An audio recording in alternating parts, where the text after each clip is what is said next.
안녕하세요.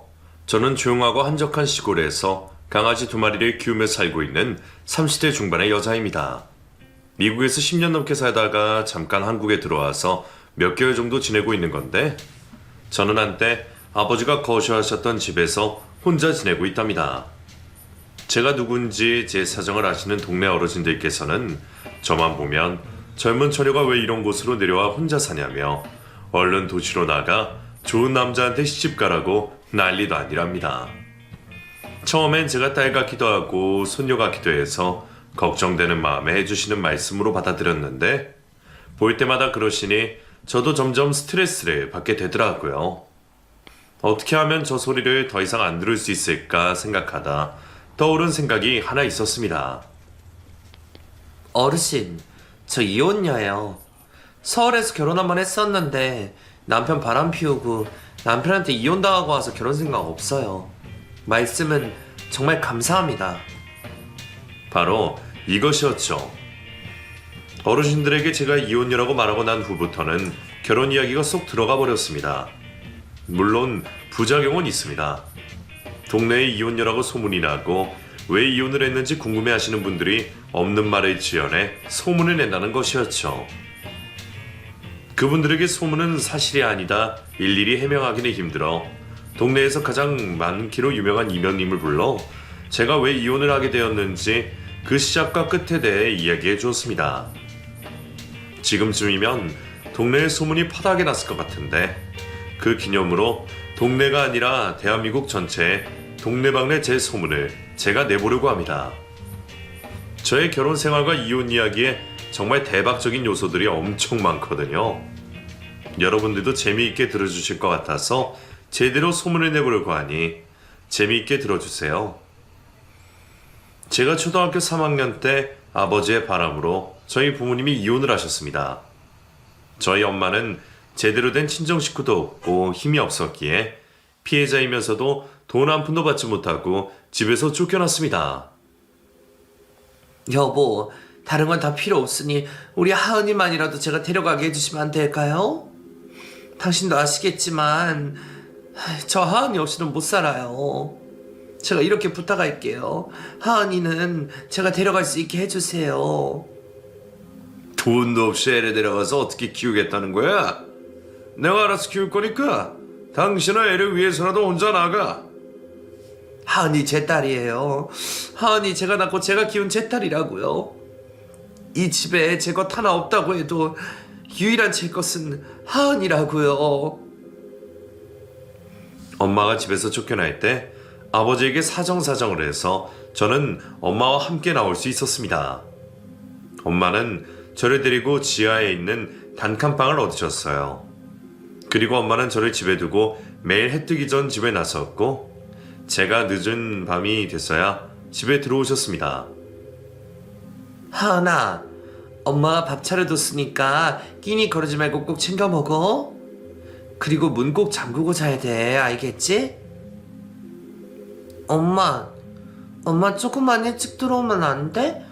나 혼자 자는 거 너무 무서워서 그래. 엄마가 빨리 돈 벌어야지 우리 하은이 더 좋은 집에서 살게 할 수 있어. 그리고 엄마가 돈 많이 벌면 우리 하은이 새 가방이랑 새 신발 꼭 사줄게. 하루에 4시간을 자며 일을 하던 엄마 덕분에 엄마와 저는 1년 만에 지하방에서 벗어날 수 있었습니다. 해가 들어오는 집으로 이사를 가고 난 후 저는 앞으로 엄마와 단둘이 평생 행복하게 잘 살 수 있을 거라고 생각했습니다. 그런데 엄마는 저와 집을 나온 지 3년 만에 세상을 떠나셨습니다. 엄마는 이혼 후 잠도 제대로 못 자고 쉬는 날 없이 매일같이 일만 하다 병을 얻은 것이었습니다. 엄마 덕분에 사는 환경은 나아졌지만 엄마 생명을 갉아먹은 덕분이었습니다. 엄마가 돌아가시고 난 후 저는 어쩔 수 없이 아버지가 있는 곳으로 돌아갔습니다. 그곳에서 저를 반겨주는 사람은 아버지도 아닌 바로 계모였어요. 네가 하은이구나?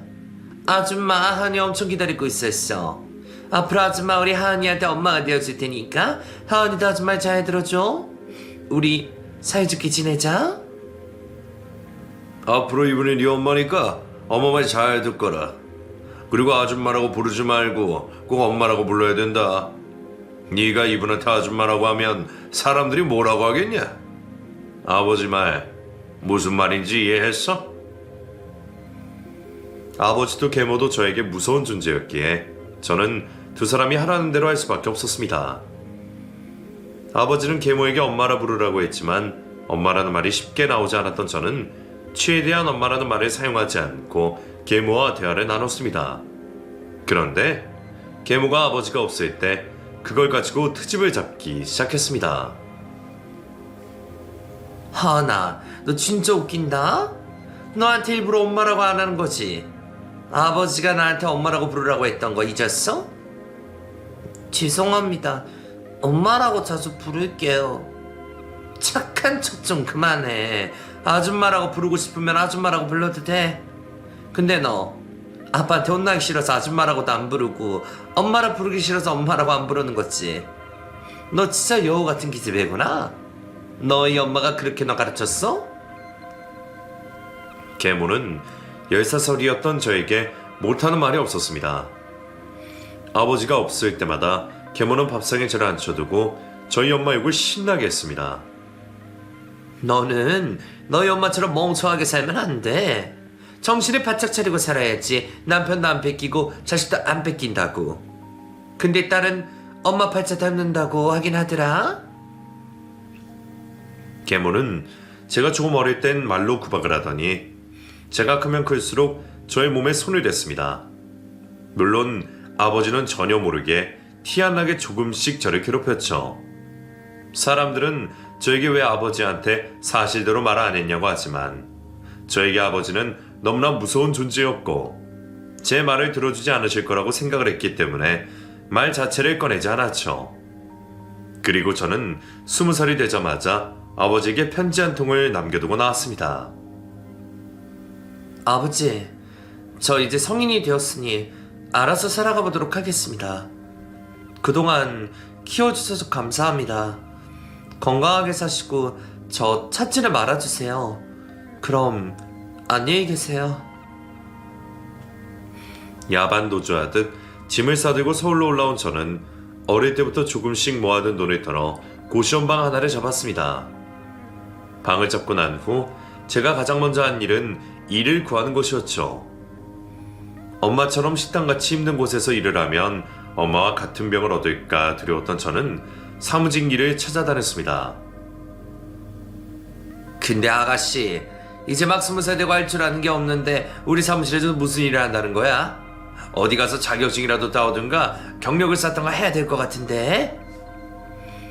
막 고등학교를 졸업한 제가 일할 수 있는 곳은 그리 많지 않았습니다. 그러다 우연히 직원이 10명 미만인 아주 작은 유통회사에서 면접을 봤는데 그곳 사장님이 저를 엄청 환영해 주셨어요.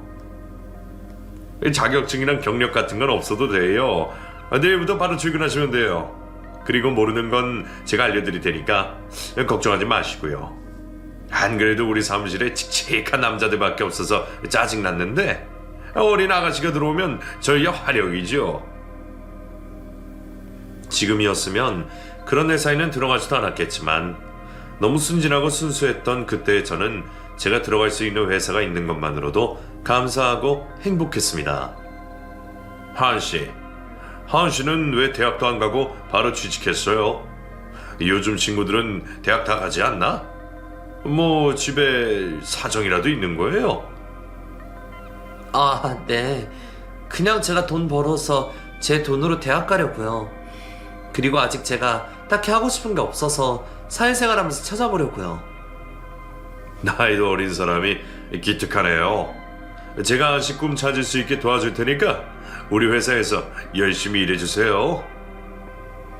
첫 직장의 사장님은 저에게 너무나도 잘해주셨습니다. 나이 차이가 조금 있어서 그런지 큰오빠같이 느껴지더라고요. 그런데 단순하게 친절하다고만 느껴졌던 사장님에게서 점점 사적인 감정이 드러내기 시작했습니다. 하은씨, 집이 어디라고 했죠? 저희 집에 가는 길에 데려다 드릴 테니까 같이 퇴근해요. 네, 괜찮아요, 사장님. 걸어가면 30분 정도라 걸어가면 돼요. 사장님 먼저 퇴근하세요. 30분이나 걸어간다고요?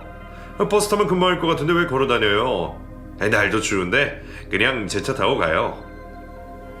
걷는 거 좋아하기도 하고 버스비 아낄 겸 걸어 다녀요. 걱정해 주셔서 감사합니다. 사장님은 괜찮다는데도 퇴근할 때마다 저를 자신의 차로 집까지 데려다 주었습니다. 그게 점점 부담스러워졌던 제가 사장님에게 말했습니다.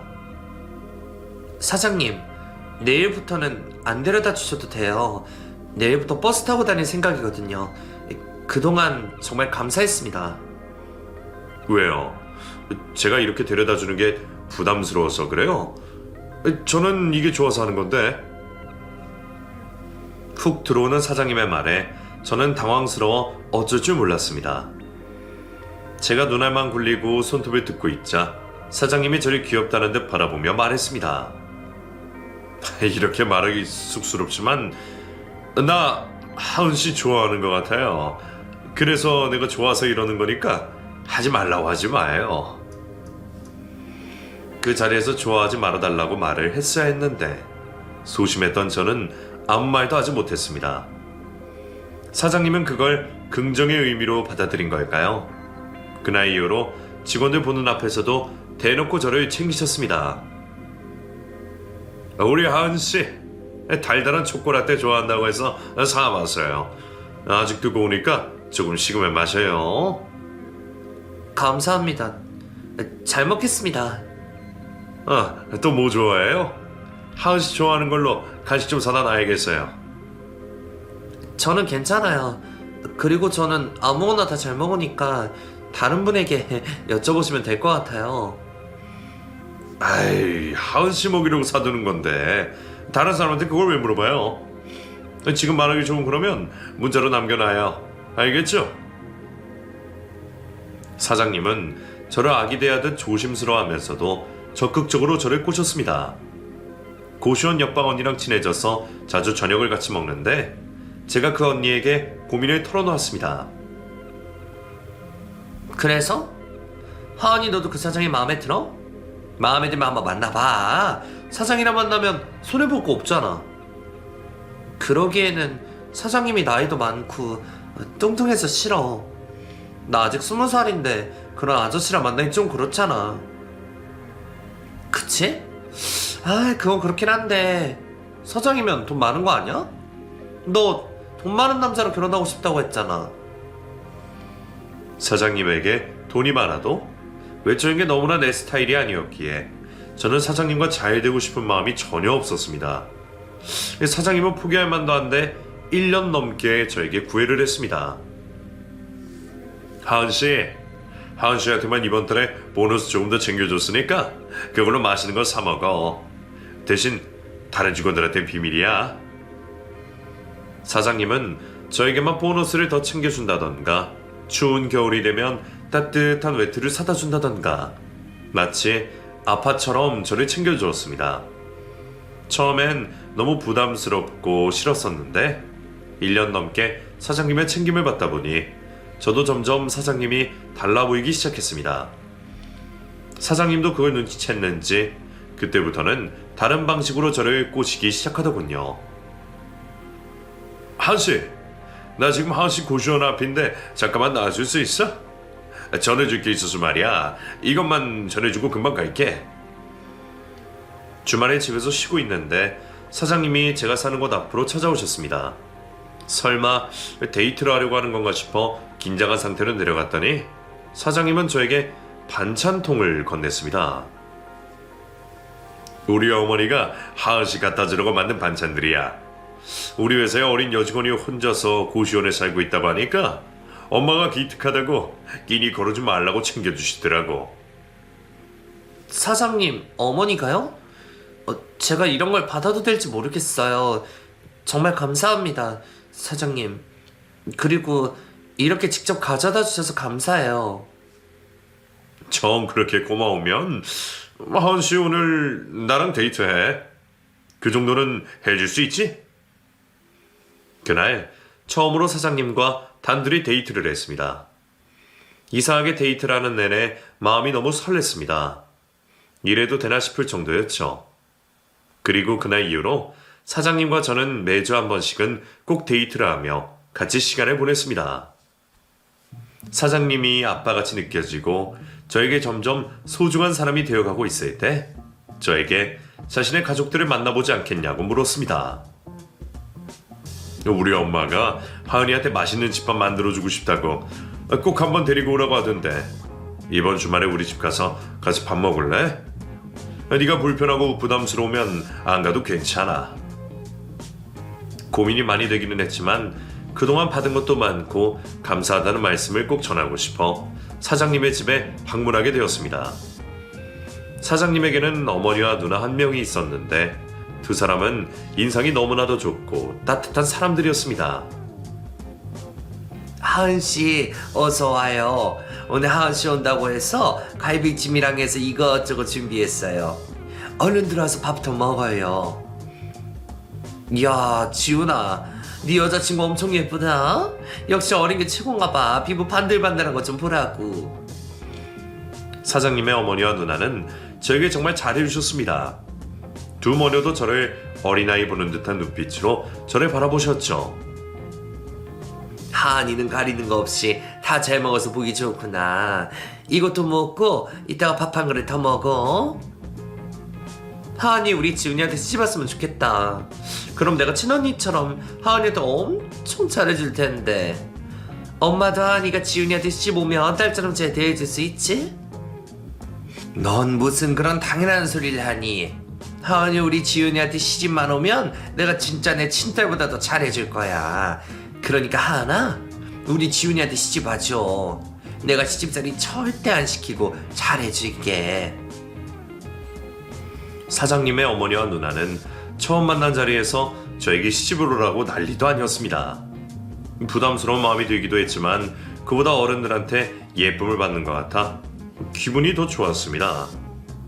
엄마가 돌아가시고 아버지 집에서 살면서 저는 절대 사랑을 받을 수 없는 사람이라고 생각했는데 엄마 이후로 저를 이유 없이 사랑해주는 사람들을 만난 것 같아 행복했죠. 근데 저 친정 부모님도 다른 가족도 없이 저 혼자뿐인데 저 같은 며느리도 괜찮으세요? 오히려 더 좋지. 하은아, 그런 거 걱정하지 말고 마음 편하게 먹고 우리 집으로 시집와. 우리가 하은이한테 가족 되어줄게. 저는 시모와 신우의 친절함에 넘어가 사장님이었던 남편과 결혼을 하게 됐습니다. 10살이 훌쩍 넘는 나이 차이였지만 제가 결혼을 결심했을 땐 그 나이 차이 따윈 문제가 되지 않았습니다. 그저 저에게 새로운 가족이 생긴다는 사실에 행복하기만 했습니다. 그리고 제가 남편과 결혼을 하게 된 이유 중 하나가 바로 남편이 돈이 많은 사람이라고 생각해서였습니다. 회사를 하나 운영할 정도면 당연히 몇십억은 가지고 있을 줄 알았죠. 그런데 남편이 결혼 직전에 갑자기 돈이 없다고 말했습니다. 하나, 미안한데 지금 회사 사정도 어렵고 집에 빚이 좀 있어서 그러는데 혹시 우리 엄마랑 같이 살아도 될까? 신혼집을 구할 여력이 안 돼서 말이야. 네? 저한테 분명히 30평대 아파트 구해서 살 거라고 했잖아요. 갑자기 헛가라냐. 저는 어머님이랑 형님이랑 같이 살 자신이 없는데요. 하나, 우리 엄마랑 누나가 너한테 시집살이 시키는 것도 아니고 아니 너도 알겠지만 너한테 엄청 잘해주잖아. 근데도 싫어? 너 진짜 웃긴 애다. 아니, 그건 아는데 그래도 어느 며느리가 시어머니랑 시누이랑 같은 집에 살고 싶어 하겠어요. 저 정말 자신 없어서 그래요. 시모와 신우가 좋아도 합가는 별개의 일이었습니다. 그래서 제가 조금 투정을 부렸더니 남편이 무서운 얼굴을 하며 말했습니다. 일단은 내가 하자는 대로 하자. 너는 내 말에 고분고분 따라올 줄 알았는데 너도 꽤 성깔 있나 보다. 대드는 거 보니까. 오빠, 그래도 할 말은 해야 된다고 생각해서 말한 거예요. 월세집에 살아도 좋으니까 저희 따로 살면 안 될까요? 안 된다고 했지. 네 돈으로 집 구하는 것도 아닌데 왜 네가 난리야? 한 번만 더 그 이야기 꺼내면 나 진짜 안 참는다. 결혼식을 준비하면서 이건 잘못돼도 한참 잘못됐다고 생각을 했습니다. 그런데 그때 제가 할 수 있었던 건 아무것도 없었어요. 남편과 싸울 수도 없었고 파혼을 할 수도 없었죠. 그래서 거의 울며 겨자 먹기식으로 남편과 결혼을 하게 되었습니다. 결혼을 하고 난 후 제 편인 줄 알았던 시모와 신우에게 속상함을 털어놓았는데 시모와 신우가 180도 달라진 모습으로 저를 대했습니다. 너 지금 나한테 내 아들 욕하는 거니? 뭐 네 편이라도 들어달라고 이야기를 꺼낸 거야? 그리고 우리 지훈이가 무슨 틀린 말을 했다고 그래? 형편이 어려서 집을 못 구하면 우리랑 같이 사는 게 당연한 거 아니야? 그러게 진짜 웃긴 애다. 야, 우리가 너한테 시집살이 시키는 것도 아니고 너는 가족도 없이 혼자 살다가 우리랑 같이 살면 더 좋은 거 아니야? 넌 오히려 우리한테 감사해야지. 결혼 전으로 너무 달라진 모습을 보여주는 시모와 신우에게 실망하기도 했고 충격을 받았던 제가 남편에게 시모와 신우를 이르듯 말했습니다. 이번엔 남편이 제 편을 들어주길 바라서였죠. 오빠 어머님이랑 형님 도대체 왜 그러시는 걸까요? 결혼 전에 저한테 정말 잘해주셨는데 갑자기 그러시니까 제가 정말 무슨 잘못이라도 했나 싶어요. 오빠가 어머님이랑 형님한테 말 좀 해주시면 안 돼요? 내가 무슨 말을 해? 그리고 너 진짜 우리 엄마랑 누나가 왜 그러는지 몰랐을 거냐? 왜요? 무슨 이유라도 있어요? 뭐 때문에 그러시는 건지 알려주시면 제가 고쳐보도록 할게요. 시모와 신우와 같이 사는 이상 최대한 밉보이지 않아야 했기 때문에 시모와 신우가 제게 그러는 이유를 듣고 제가 잘못한 것이라면 고치려고 했습니다. 하지만 남편 입에서 나온 말들을 듣고 저는 속상한 마음에 눈물을 흘리고 말았습니다. 너 나한테 시집 올 때 뭐 해왔어? 숟가락 하나도 안 해왔지? 너 진짜 맨몸으로 나한테 시집 왔잖아. 너도 알지? 그건 제가 가진 게 없기도 하고 그냥 맨몸으로 와도 된다고 하셔서 진짜 그런 줄 알았어요. 아무리 그래도 이 집에 들어오기 전에 우리 엄마랑 누나한테 줄 명품 백 정도는 사들고 왔어야지. 나는 그렇다 쳐도 시어머니랑 신우이한테 그 정도는 해야 되는 거 아니야? 이유가 단순히 그런 물질적인 것들 때문이라는 사실을 알게 된 저는 마음의 상처를 받아 눈물이 났습니다. 이건 제가 잘못한 부분도 아니었고 고치고 싶어도 고칠 수 없는 이유였으니까요. 야, 울지 말고 앞으로 엄마랑 누나 하는 말 듣기나 해. 그러면 그나마 미움 덜 받을 거야. 남편은 제가 울어도 크게 관심을 가진다거나 걱정을 하지 않았습니다. 이럴 거면 도대체 나랑 왜 결혼을 했는지 궁금해질 정도였어요. 그런데 저는 그 궁금증의 해답을 회사 건물 화장실에서 듣게 되었습니다. 결혼하고 나서도 남편 회사에서 일을 했었는데 남편 사무실이 있는 건물은 화장실이 공용이었습니다. 볼일을 본다고 화장실 안에 있는데 밖에서 여자 2명이 대화하는 걸 어쩌다 엿듣게 되었습니다. 야, 501호 사무실 사장 결혼한 거 알아? 우리 사장님한테 청첩장 주길래 사장님이 가서 보니까 신부가 글쎄 그 회사 유일하게 있던 여자 직원이었다는 거야. 어머머, 그 직원이랑 결혼을 했다고? 그 여자 나이 엄청 어리지 않아? 그 여자 첫 출근할 때 우리가 그 여자 보고 불쌍하다 그랬잖아. 하필 가도 저런 회사에 가냐고. 그니까 그 사장 장가 가려고 별짓을 다 했던 거 알지? 우리 사장님한테 우리 둘 소개해달라고 하고 여자라면 다 만나고 다녔었잖아. 그래도 장가 못 가고 있었는데 결국 어리고 순진한 여직원 꼬셔서 결혼한 거야. 미친놈, 정말 더러워. 그 여자애 진짜 불쌍하다. 그 여자 부모님들은 그런 남자한테 자기 딸을 왜 시집 보낸 거야? 나이도 많고 뚱뚱하고 딱 봐도 더럽게 생겼는데. 야, 보나 마나지. 그런 집에 그냥 지대 팔아버린 거야. 아마 그 여자 부모 지들 시집 보내면서 엄청 챙겨 먹었을 거다. 옆 사무실 여직원 2명의 이야기를 어쩌다 엿듣게 된 저는 1시간 넘도록 화장실에서 나오지 못했습니다. 그리고 저는 옆 사무실 여직원들이 화장실에서 떠들었던 내 남편에 대한 이야기에 대해 남편에게 확인하고 싶었습니다. 화장실에서 그런 이야기를 들었다고 대놓고 말은 못하고 최대한 돌려서 물어보았습니다. 오빠, 저 오빠한테 궁금한 거 있는데 물어봐도 돼요? 그리고 솔직하게 대답해 주세요. 뭔데 그래? 설마 또 엄마랑 누나 이야기냐? 내가 그만 징징대라고 했지. 엄마랑 누나는 네가 알아서 잘하면 될 일이야. 그게 아니라요. 오빠는 왜 저랑 결혼한 거예요? 세상에 여자가 그렇게 많은데 왜 하필 저를 고르신 거냐고요. 저의 질문에 남편은 머리를 끄적이더니 고민을 하고 있는 건지 한참 동안 대답을 하지 않았습니다. 그래서 제가 대답을 재촉하자 남편이 미안하다고 운을 떼며 말했습니다.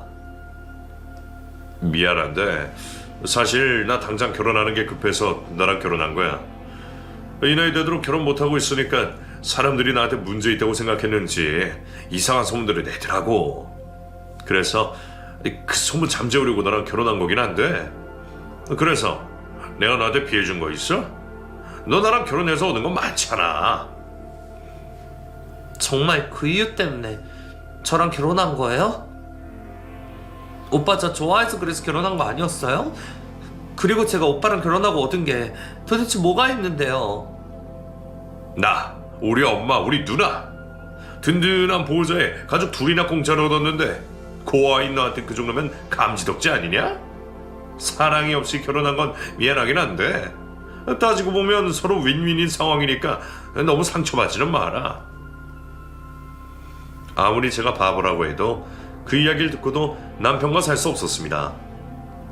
결혼한 지 1년밖에 안 됐었지만 저는 남편에게 이혼을 요구했습니다.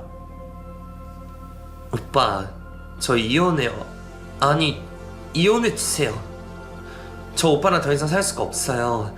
아무리 그래도 그렇지 어떻게 자기 소문 잠재우려고 저를 꼬셔서 결혼할 수 있어요? 오빠, 정말 너무한 거 아니에요? 제발 그만해라. 네가 아무리 그래도 나 너랑 이혼 안 해. 그리고 내가 이혼해준다고 해도 네가 못할걸?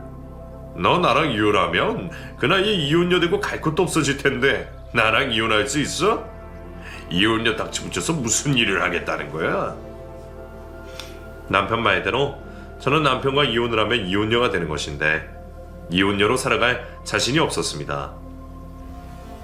안 그래도 가족도 없이 세상에 혼자라서 사람들에게 만만한 대상이 되는데 거기에다 이혼녀라는 딱지까지 붙이면 저는 이 험난한 세상을 절대 혼자서 살아갈 수 없겠다는 생각이 들었어요.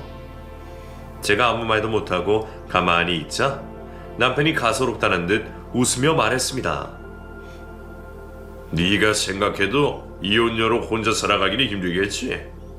너 그냥 우리 집에서 우리 엄마 잘만 모시고 살면 내가 평생 먹여 살려줄 테니까 그냥 집에 딱 붙어 있어. 그리고 회사에 좀 해결되면 너 대학도 보내줄게. 됐냐? 이 정도면 너 우리 집에 붙어 살만 하지? 결국 저는 참고 살기로 했습니다. 어차피 저에게 자존심 따윈 없었으니 참고 사는 건 문제가 되지 않았고 혼자 외롭게 사는 것보다 미우나 고우나 가족들과 함께 사는 게 더 좋겠다고 생각을 했습니다. 시모와 신우에게 시집살이를 당하고 남편에게 사랑을 받지 못해도 그래도 한 가정에 속해 있다는 안도감으로 버티고 살았는데 어느 날 빨래를 하다 남편 옷에 외간 여자의 진한 립스틱이 묻어있는 걸 발견했습니다.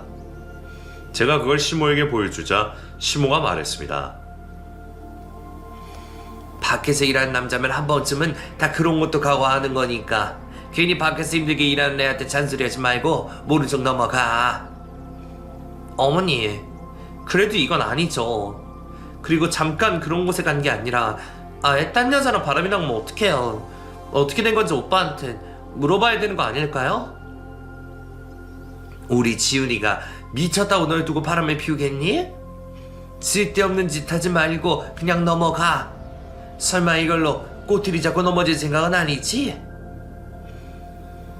남편에게 당장이라도 따져먹고 싶었지만 시모의 말을 듣기로 했습니다. 괜히 그랬다가 남편에게도 욕을 얻어먹고 시모에게 더 심한 시집살이를 당할까 무서웠었죠. 그렇게 아무것도 모른 척 묻어뒀는데 사무실로 남편의 상간녀가 찾아왔습니다. 안녕하세요. 여기 김지훈 씨 회사 맞나요? 저 김지훈 씨 좀 만나러 왔는데 김지훈 씨 어디 계세요? 어쩐 일로 오셨어요? 사장님 지금 잠깐 외출 중이신데 연락 드려볼까요? 아, 저 김지훈 씨 여자친구거든요. 여기 앉아서 기다릴게요. 금방 돌아오겠죠?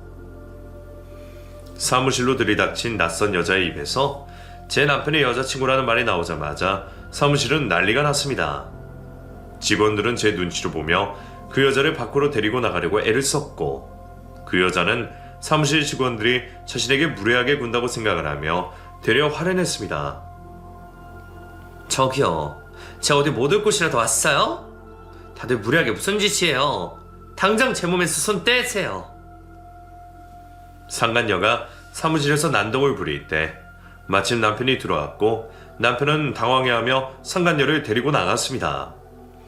그리고 그날 밤 저는 남편에게 처음으로 화를 냈습니다. 오빠, 정말 바람 피우고 있었던 거예요? 도대체 언제부터였어요? 아이, 그냥 재밌게 잠깐 만나는 거였어. 신경 쓸 일 아니니까 신경 꺼. 이게 신경이 끈다고 꺼질 일이에요? 어떻게 상간녀를 사무실로 찾아오게 만들 수가 있어요? 직원들이 뭐라고 생각을 하겠냐고요? 어차피 내 돈 받아먹고 사는 애들인데 자기들이 뭐라고 생각하면 뭔 상관이야. 오늘 일은 내가 대충 너한테 미안하다고 사과할 테니까 그냥 넘어가라. 제가 울고불고 소리를 꽥꽥 지르며 난리를 부리자 남편은 저에게 내일부터 회사에 나가지 말라고 했습니다. 너 잘린 거니까 내일부터 사무실 나갈 생각하지 마. 나 네 남편이자 네 회사 사장이야. 내가 네 밥줄 쥐고 있는데 어디 겁도 없이 까불어? 남편은 저를 회사에서 잘라버렸고, 저는 그날부터 어디 가지도 못하고 창살 없는 집에 갇히고 말았습니다. 하루하루 죽는 것보다 못한 삶을 살고 있는데 남편은 저를 집에 가둬두고 신이 났는지 대놓고 바람을 피우기 시작했습니다. 오빠, 제발 적당히 하세요. 도대체 일주일에 외박을 몇 번이나 하시는 거예요? 설마 두 집 살림 차리신 건 아니죠? 두 집 살림을 차리든 세 집 살림을 차리든 네가 무슨 상관이야? 네가 본천하고 유세 부리는 거야? 그래봤자 너 나한테 아무것도 아니야. 그때 남편과 정말 이혼할 생각이었습니다. 이렇게 살 바에 그냥 혼자 길바닥에서 노숙자처럼 사는 게 더 행복할 것 같았습니다. 오빠, 그럼 저 이혼해요. 이혼 도장 찍어주세요. 그리고 저한테 위자료도 주세요. 저 맨입으로는 오빠랑 이혼 못해요. 난 너랑 이혼하기 싫은데 내가 왜 이혼을 해줘야 돼? 친정도 없고 가난하면 입 다물고 남편한테 복종이나 해야지. 어디 감히 아무것도 없는 년이 까불어 까불기는. 그래서 너 나 부모 없고 혼자라고 무시하는 거니? 이러려고 어리고 부모 없는 나를 선택한 거야? 네가 나한테 막대해도 내 편 들어줄 사람 하나도 없으니까 돼지 새끼가 신부만 고약해가지고 네가 그래서 그 나이 먹도록 장가를 못 간 거야. 제가 남편에게 소리 지르고 대들자 남편과 시모 그리고 시누이가 앞세 제 짐을 가방에 대충 우겨넣고 집 밖으로 던져버렸습니다. 꺼지라고. 너 같은 년이랑 한 집에 못 살 것 같으니까 이 집에서 나가. 불쌍한 년 걷어서 먹여 살려줬더니 은혜도 모르고 감히 아내 같은 남편한테 대들어? 너 반성할 때까지 돌아올 생각 절대 하지 마. 추운 겨울 슬리퍼 바람으로 쫓겨난 저는 결국 서울 고모집으로 찾아갔습니다. 그대로 밖에 있다가는 얼어 죽을 것 같아서 죽기 싫어서 고모를 찾아갔죠. 고모는 저를 보자마자 저를 껴안고 펑펑 우셨습니다. 하은아, 도대체 어디 갔다 온 거니? 그리고 꼴이 대체 이게 뭐야? 너희 아빠가 너를 얼마나 찾아 헤매고 있는 줄 아니? 아빠가 저를 찾고 있다고요? 아빠 그럴 성격 아니신데? 아빠가 왜요? 너희 아빠 세대밖에 못 산대. 죽기 전에 너 꼭 보고 싶다고 전국 팔방으로 너 찾고 다니고 있어. 아이고 하은아, 이제라도 나타나서 정말 다행이다. 너희 아빠 네 얼굴은 보고 가겠구나. 아빠가 죽을 날에 받아놓고 저를 기다리고 있다는 고모의 말에 저는 제가 남편에게 집에서 쫓겨난 사실을 까맣게 잊고 말았습니다. 제가 남편에게 쫓겨난 것보다 아빠가 곧 죽는다는 게 더 충격으로 다가왔습니다. 아빠랑 같이 사시는 분은요, 그분 아직 아빠랑 같이 살고 계세요? 그 여자 너희 아빠 죽을 병에 걸렸다는 소식 듣고 집에 돈 내는 거 다 들고 도망가 버렸다고 하더라. 너희 아빠 지금 병원에 혼자 누워있어. 병원으로 찾아가니 아빠는 살이 빠져 가죽만 남아있는 모습으로 침대에 누워 계셨습니다. 아빠는 저를 보고 말없이 눈물만 보이셨습니다. 그리고 저에게 딱 한마디를 남겨두고 눈을 감으셨죠. 하은아, 아빠가 미안하다. 아빠가 더 사랑해주지 못해서 미안해. 아빠를 용서하지 마라. 아빠가 돌아가시고 난 후 저는 아빠가 지냈던 시골집에서 지내며 마음의 안정을 취하고 있었습니다. 그런데 그때 시모에게 연락이 왔습니다. 제가 집에서 쫓겨난 지 반년 정도가 지낼 때였죠. 야, 하은아, 우리 지훈이 지금 회사 망하기 일보 직전인데 너 혹시 모아둔 돈 좀 있니? 있으면 우리 지훈이 좀 도와주라. 그래도 네가 우리 지훈이 저 아니냐. 지금 돈 못 구하면 지금 우리 살고 있는 집 팔아야 돼서 그래. 그러니까 모아둔 돈 없으면 빌려서라도 좀 도와줘. 오빠는 뭐 하는데? 어머니가 저한테 연락하시는 거예요? 설마 오빠 집 나갔어요?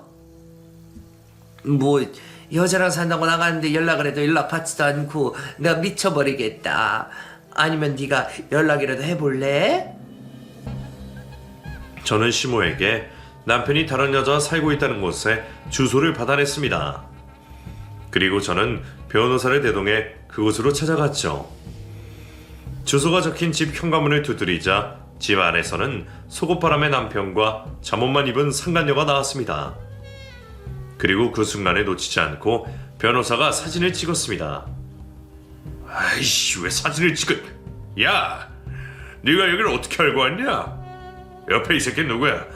설마 너 우리 집에서 나가서 딴 남자고 한 거야? 너 진짜 난년이구나. 도대체 무슨 소리를 하는 거예요? 저 오빠 바람 피우는 현장 잡으러 온 건데요?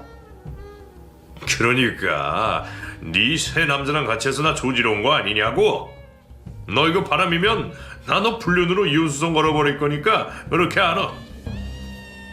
남편이 저희 변호사와 저를 보고 오해를 하자 변호사가 명함 한 장을 꺼내 남편에게 건넸습니다. 저는 이하은씨 담당 변호사 이준규입니다. 남편분 불륜 증거 남기려고 같이 대동한 거고요. 그쪽이 생각하시는 그런 사이는 아닙니다. 저 오빠 고소해버리려고 변호사님 모시고 왔어요. 증거는 남겨야 저한테 유리하니까요.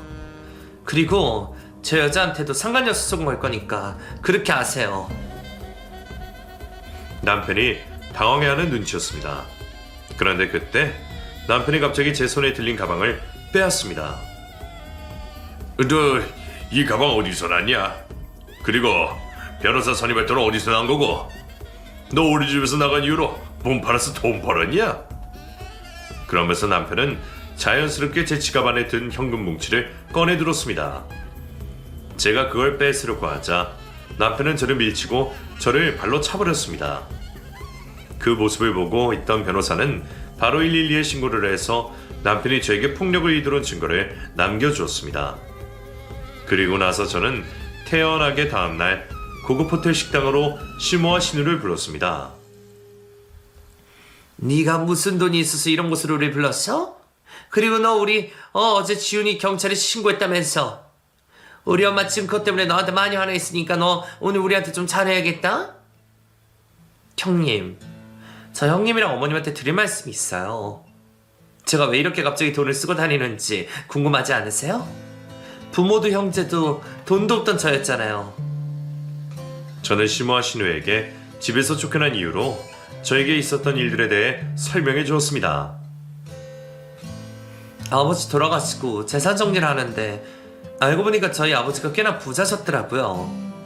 집 나올 땐 그런 거 하나도 신경 못 썼는데 집에 땅만 해도 10만 평에 선산도 있고 소까지 200마리 넘게 키우고 계셔서 현금이랑 아버지가 가지고 계시던 집들이랑 해서 돈으로 한 사람은 거의 100억 원 되더라고요. 어머머, 그럼 하은이 너 거의 로또 맞은 거나 다름이 없네. 집이 그렇게 부자면서 어떻게 모르고 있을 수 있었어? 너도 진짜 바보다. 아버지가 새어머니랑 사셔서 저는 집에서 도망칠 생각만 했지 아버지 재산을 받을 생각은 못했어요. 결론적으로 형님 말대로 저 로또 2-3번 맞은 거랑 다름없긴 하죠. 제 이야기를 다 듣고 난 시모와 신우는 태도를 바꾸고 알랑방귀를 끼며 말했습니다. 그럼 우리 며느리가 우리 아들 좀 도와주면 되겠다. 하은아, 그동안 우리가 너한테 서운하게 했던 거 다 잊고 우리 다시 잘 지내보자. 그래 하은아, 우리가 지훈이 설득시켜서 다시 정신 차리고 살기 도와줄 테니까 딱 한 번만 눈 감고 우리 지훈이 용서해줘. 저는 저에게 벌벌 기기 시작하는 시모와 신우에게 웃으며 말했습니다. 제가 조만간 집으로 선물 큰 거 하나 보내드릴게요. 어머님이랑 형님은 집에서 제가 보내드리는 선물 기다려주세요. 저는 바로 남편에게 이혼 소송을 걸었습니다. 그리고 그걸로 끝내지 않았습니다. 시댁으로 한 달에 여러 명의 빚쟁이들이 찾아왔었는데 저는 남편이 바람을 피우고 있다는 사실을 알게 됐을 때부터 저는 시댁 식구들 몰래 빚쟁이들의 연락처를 받아뒀습니다. 바로 이럴 때 써먹으려고 연락처를 모아둔 것이었죠. 저는 빚쟁이들에게 연락을 돌려 남편의 위치를 알려주었습니다. 남편은 이제 어디로 도망가지도 못하는 도안에 든 쥐가 되었습니다. 그렇지 않아도 회사가 망해서 빚더미에 나앉아있던 시댁은 저에게 위자료를 줘야 돼서 집도 팔아버리고 집 팔아버린 돈으로 빚을 갚느라 알거지가 되었습니다. 시댁이 알거지가 되자 시모가 신우가 또 저를 찾았습니다. 하은아, 우리가 정말 갈 데가 없어서 그러는데 우리 둘 좀 걷어주면 안 되겠니? 네 신우이랑 이야기해봤는데 네가 걷어주기만 한다면 우리 너희 집 식모살이도 할 수 있고 소통도 치울 수 있고 뭐든 다 할 수 있으니까 제발 우리 좀 걷어주렴. 어머님, 진짜 미치셨어요? 아무리 부탁할 사람이 없어도 저한테 찾아오신 건 아니죠. 그리고 저는 어머님 같은 식모 필요 없으니까 돌아가 주세요. 시모와 신우이는 바닥에 드러눕기도 하고 제 바지가랑이를 붙잡으며 1시간 넘도록 저를 놓아주지 않았습니다. 그들의 뻔뻔함에 화를 참지 못한 제가 시모와 신우이에게 침을 뱉었습니다. 제가 당신들한테 침 뱉었다고 경찰에 신고하세요. 경찰에 신고하시면 저한테 합의금 정도 받을 수 있지 않을까요? 돈 필요하시면 그렇게 해서라도 저한테 돈 뜯어 내보시든가요. 돈이 힘이라는 걸 그때 알았습니다. 돈 덕분에 자신감이 넘쳤던 저는 통쾌하게 남편과 시댁 식구들에게 복수를 할 수 있게 되었습니다. 남편과 시댁 식구들에게 통쾌한 복수를 하고 저는 아버지가 남겨주신 재산을 가지고 미국으로 유학을 떠났습니다. 사실 제가 하고 싶었던 일은 미술이었거든요. 아버지가 무서워서 미술학원을 보내달라는 말을 하지도 못했었는데 아버지가 남겨주신 재산으로 그 한을 풀었습니다. 저는 잠시만 한국에 머물다 아버지의 땅과 집들을 정리하고 다시 미국으로 돌아갈 생각입니다. 한국에만 오면 안 좋은 기억들만 떠올라서 견디기 힘들거든요. 겨울이 되니까 엄마가 참 많이 그립고 보고 싶어지네요. 그리고 저 엄마에게 상처를 준 아버지이긴 하지만 아버지도 조금 그리운 걸 보면 요즘 제가 많이 외로운 것 같기도 하네요. 여러분들은 외롭지 마세요. 이 추운 겨울 여러분들 곁에는 가족들과 친구가 항상 함께 했으면 합니다. 제 이야기 끝까지 들어주셔서 감사하고요. 다들 행복하세요.